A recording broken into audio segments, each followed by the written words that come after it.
If you listen to sound therapy for tinnitus, you may have come across Dale Snell. It's a very popular YouTube channel. And today I'm here with the founder, Dale. We're going to talk about sound therapy, the mixing point, but more importantly, Dale's unique journey of going from creating ambient sound files on YouTube into realizing there's a huge need for those who have tinnitus, and then specifically how he created files designed for someone with tinnitus, which I've listened to myself. Dale, welcome to the Treble Health podcast. Please give us an introduction to how you got introduced to tinnitus and a little backstory about your tinnitus too. Thank you, Dr. Ben. It's great to be here. Big fan of your channel and everything you're doing for YouTube. So originally, like a lot of YouTubers, my channel was just kind of throwing spaghetti on the wall and seeing what was interesting to my listeners. And so back in 2012, I posted pink noise, which is full frequency noise. Probably most of your viewers are familiar with that.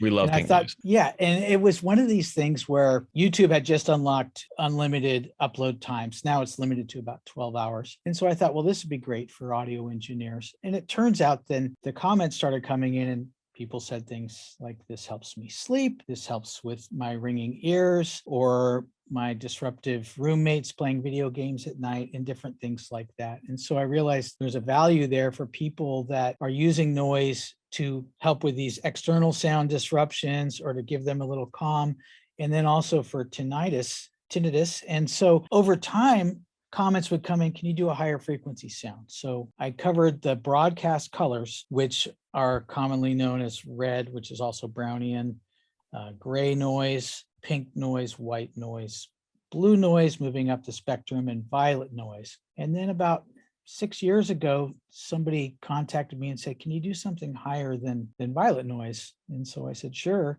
And again, I didn't understand the value that this would have to people. And so that was very high frequency noise. And so I posted that, and it was very popular. And then I started getting a lot of tinnitus specific comments and people saying how wonderful it was, and started selling those clips online. And then about a year and a half ago, I decided to do some tinnitus specific videos. And a lot of that had to do with some stuff I had seen on the American Tinnitus Association website about interrupting the ringing by introducing a new sound that is in the same frequency range, but generally a different sound than the pitch. So if you have ringing tone, you could have noise, and then your brain would be trained away from that sound. And so I'm fascinated with neuroscience. And again, my specific skill set is in audio engineering, making records, live sound production. So in fact, I have a little bit of tinnitus myself, and from just all that exposure to sound, but I have a knack for creating interesting sound that can be valuable to other people. So that's how we got here. And when we review your YouTube channel, it's very open to the public. We can see which videos are the most popular. Well, we can infer those are probably the ones that are also the most helpful, or at least the ones that people listen to all the time, over and over and over. Now, as an audiologist, we are open to any sound that helps someone. Pink noise and similar sounds seem to be the best long-term approach to promote habituation. That's how the medical devices for tinnitus, the tinnitus masking devices, that's usually what they rely on, as well as different forms of white noise, different degrees of high frequency information specifically. Mm-hmm. How do you approach creating these sounds, and which sounds are the most popular? Well, the tinnitus scrubber was the first purpose specific one, and that has sort of almost scrubber, like I'm in the shower, I'm scrubbing. Yeah, well, that creates some funny comments. And the flosser, and we've come up with a bunch of different names, but a lot of those are just to identify them as different sounds. But the idea with the scrubber is, it almost sounds like a toothbrush or like a rainbird sprinkler. And the idea being that because I don't know, I can't analyze what a listener's problematic frequency is. If I vary the frequency and slide past their problematic frequency, perhaps their mind will latch on momentarily and go past it. And so there's a lot of what I call sweeping noises too, where I take a band of noise and then I vary that frequency. So at least we know it goes past the ringing. It's mathematically, it's going to touch on it momentarily. And the theory was that would potentially help people, and it seems to have done that. And then it also kind of creates a calming, meditative, almost like an up-down breathing, yin-yang kind of effect. But the scrubber is very popular. The tinnitus zapper, that's a 13,000 hertz focused noise. And then there's another one above that, the zinger, which is 15,000. And I thought that would be high enough. And I basically drill down on what the viewers want. And I snip a lot of comments and put them into an idea bucket and then create those based on the demand of the listeners. And so far, they've had me go all the way up to 18,000. I haven't gone beyond that because most of us really can't hear that high. And YouTube doesn't deliver sound. The way that audio is digitally compressed for delivery on the internet and MP3s, it really starts to lose its quality. But a few things that come to mind, and one reason I love we're collaborating here is that we're both here to help people, and in different ways, coming from different backgrounds. But in the tinnitus world, for someone who's really paying attention to what's helpful, this intersection of good audiology and good sound engineering is right where someone wants to be when they're looking for tools and technologies to help. So from the medical perspectives, anyone here on our YouTube channel following Treble Health, et cetera, has had a lot of information about tinnitus from my perspective. What is it from your perspective that you see that most audiologists might glance over or not pay too much attention to? Well, some of the comments I see a lot are that the audiologist maybe doesn't get what I'm going through. And I don't know if that's just a disconnect in the communication. I'm really fascinated by the positivity and how that can create well-being. Just having the comment field, the community that I've created on the Noise Ambient channel is essentially a focus group where people can share ideas and there's conversations going on in the threads of people supporting one another. And so just having that support is a huge part of helping people to get better and to learn to live with it. So it's not just about the clinical side of it. And one of my goals is to direct people to these clinical resources and audiologists, ENT doctors that can help them. And that's why we're here. I'm so happy that you've reached out.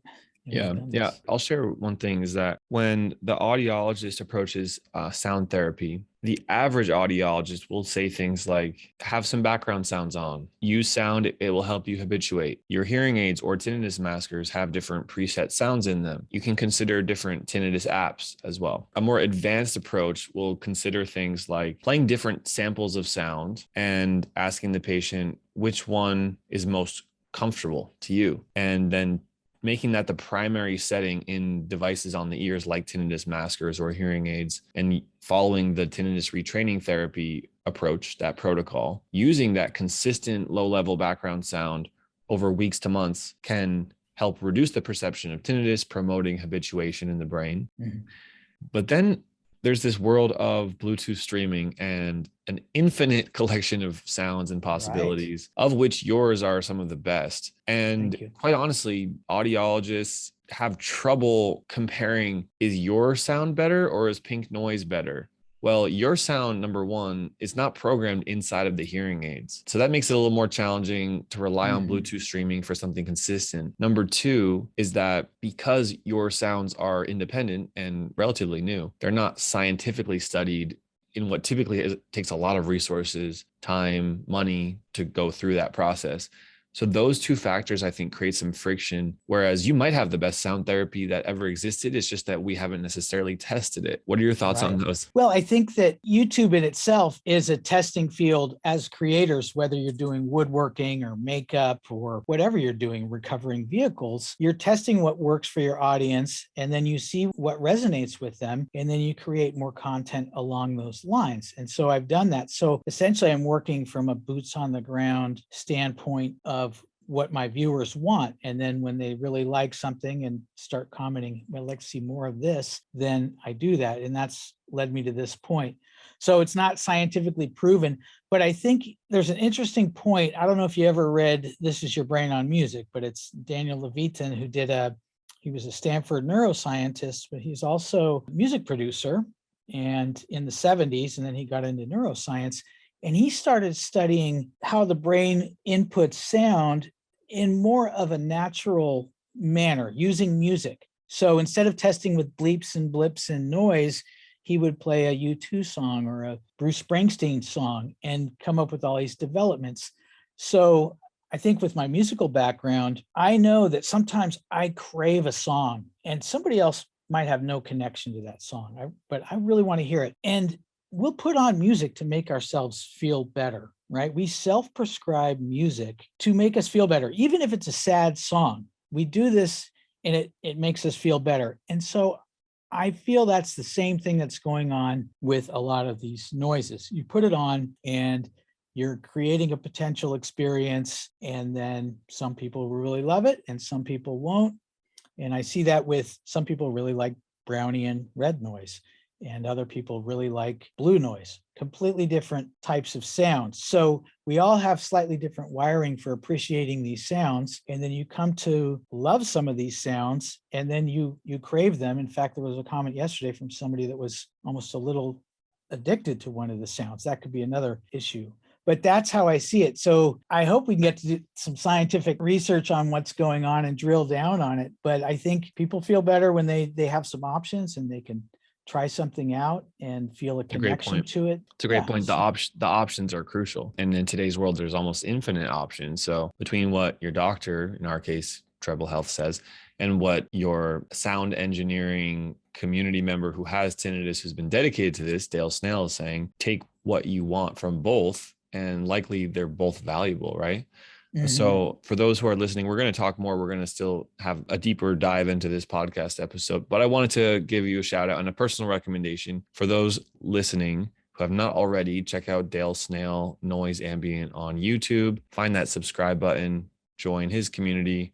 We're going to be playing around with some different collaborations over the months and years to come for the tinnitus community. In addition to that, Dale, what part of your journey did we miss? What are some other notable pieces that you've learned over the years with sound therapy, music, sound engineering, and tinnitus? Everybody has a very deep connection, emotional connection to music. We're all expert listeners because we've been listening from actually before we were born. That's proven in Daniel's book. And so I used to wonder, why do people say I'm mixing a live concert? People come up and say, hey, you should do this or that with the sound. And I thought, well, that's weird. I don't tell professionals how to do their job in other settings. But then I realized it's this deep connection to sound and music that we all have. We all have our personal favorites. And I've just learned to appreciate how everybody is so connected to sound, how it's one of the most, it affects the mind in all the centers of the brain are affected at the same time when you're listening to music.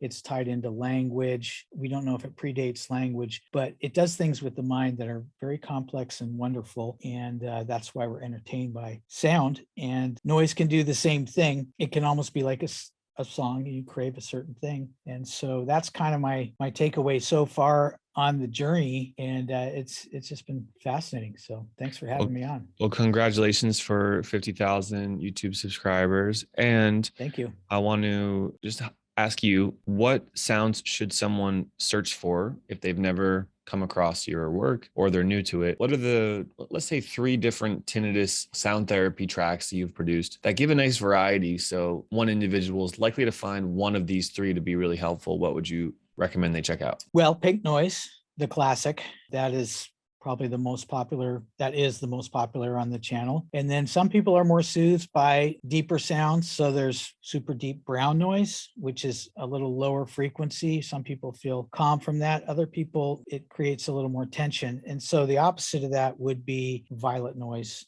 which is a little bit higher. And then there's a complete playlist, the noise fatigue, or I think now it's been renamed the tinnitus relief noise playlist. And so you can kind of go through all the tinnitus versions, the specific videos there, and just pick through them and see what's there. And a lot of those, I explain the concept in an introduction. Sometimes it's just text on screen. Sometimes it's myself talking for never more than about a minute. And yeah, welcome. Thanks Excellent. For stopping by. And how about for those who, let's say at home, they have an iPhone, they have maybe some AirPods, maybe they have a speaker, maybe they have tinnitus maskers or hearing aids to help with their tinnitus. Different sound quality, how does that matter in terms of the experience? I mean, I have my perspective, but what's your perspective on the quality of sound or the bandwidth of the sound for the average person? What should they consider? Well, I think the higher the frequencies, the less it needs to be on larger speakers, because you need big speakers to replicate the low frequency sounds like red noise or some of the low 40 hertz tones that I have, some of the binaural tones. The bass. The bass, yeah, they really work well with headphones, ear pods, of course, really nice headphones like, Beats and things like that. They're really nice. But, for tinnitus masking, just even using the phone, because it's so high frequency oriented, it works fine as a playback device. The Bluetooth speaker is kind of in between those, even laptop speakers. Personally, I like a full frequency listening experience. So we have a stereo in our bedroom. And so we'll put that on to listen to noise, and it has a subwoofer or a stereo bar. So generally, if you're looking for high frequency masking, you can absolutely do it on the phone or with ear pods. And that's a very common question. It seems to be personal taste and preference, just like picking the frequencies. So that's great. Some other considerations from our side would be, whenever possible, we really want to leave the ear canals open, because when I'm hearing ambient sound around me, plus sound therapy on top of that, all things equal, that helps me habituate, as opposed to blocking the ears with things like AirPods Pro, which might seem like a really good option, but then suddenly you're in an amplified world and you can't hear the natural ambient sound, which is so beneficial to your brain to help habituate to tinnitus. So, well, hearing what you described, that the good tinnitus masking sounds are mainly high pitch, it makes me sure that you like the name of our company, Treble Health, which is I thought that was so clever. I love it. All right. Yeah. Thanks, Dale. I'm glad you're here. And for those who want to listen to these sounds, head over to Dale Snail Noise Ambient, or check the tagged YouTube channel in the description of this video. Dale, thanks, Dr. Ben. Catch you later. Catch you later. Bye. Thank you for watching today's video with Treble Health. Check out our next video by clicking the button on this screen, or another recommended video. And if you're not already, make sure to subscribe to our YouTube channel. Thanks so much. See you on the next video.